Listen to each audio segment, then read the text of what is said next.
اس فانی دنیا کی حقیقت۔ دنیا کی مشہور فیشن ڈیزائنر اور مصنف کرسٹا روڈیگزر نے کینسر کے مرض میں مبتلا ہونے کے بعد اپنے انتقال سے پہلے یہ عبرتناک تحریر لکھی۔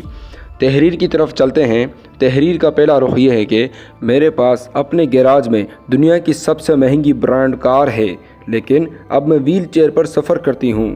میرے گھر ہر طرح کی ڈیزائن کپڑے، جوتے اور قیمتی سامان سے بھرا ہوا ہے، لیکن میرا جسم اسپتال کی فراہم کردہ ایک چھوٹی سی چادر میں لپیٹا ہوا ہے۔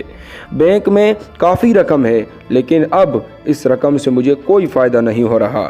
میرا گھر محل کی طرح ہے، لیکن میں اسپتال میں ڈبل سائز کی بستر پر پڑی ہوں۔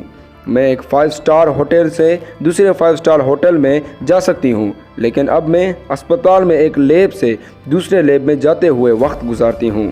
میں نے سینکڑوں لوگوں کو آٹوگراف دیے۔ آج ڈاکٹر کا نوٹ میرا آٹوگراف ہے۔ میرے بالوں کو سجانے کے لیے میرے پاس 7 بیوٹیشنرز تھے۔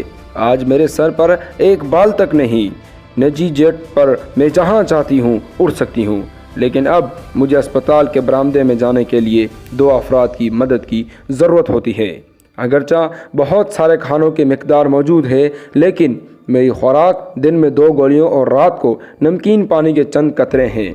یہ گھر، یہ کار، یہ جیٹ، یہ فرنیچر، بہت سارے بینک اکاؤنٹس، اتنی ساکھ اور شہرت، ان میں سے کوئی بھی میرے کام کا نہیں۔ اس میں سے کوئی بھی چیز مجھے کوئی راحت نہیں دے سکتی۔ بہت سارے لوگوں کو راحت پہنچانا اور ان کے چہروں پر مسکراہٹ بکھیرنا ہی اصل زندگی ہے، اور موت کے سوا کوئی حقیقت نہیں۔